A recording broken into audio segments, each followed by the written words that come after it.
Pretpostavimo da se telo ravnomerno kreće po kružnici poluprečnika R.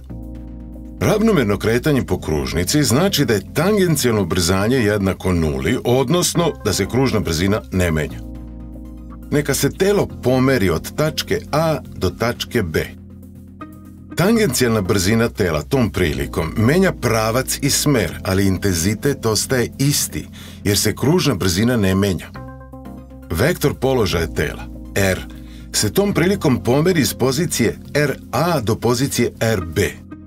Kažemo da se vektor položaja zakrenuo za neki ugao delta teta. Tom prilikom telo je po kružnici prešlo put delta S, odnosno izvršilo pomak delta R.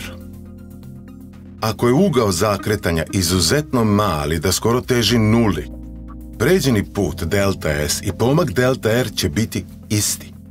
Pošto znamo da tangenta sa poluprečnikom gradi ugao 90 stepeni, brzina VA gradi ugao od 90 stepeni sa poluprečnikom RA, a brzina VB gradi ugao od 90 stepeni sa poluprečnikom RB.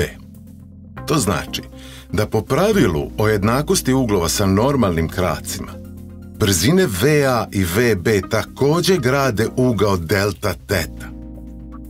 Treća stranica ovog trougla je razlika vektora VB i VA delta V.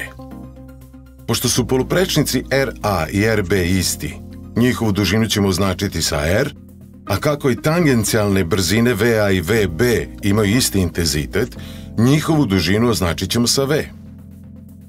Trouglovi OAB i O1A1B1 su jednakokraki trouglovi. I ne samo to, zbog istog ugla delta teta oni su i slični.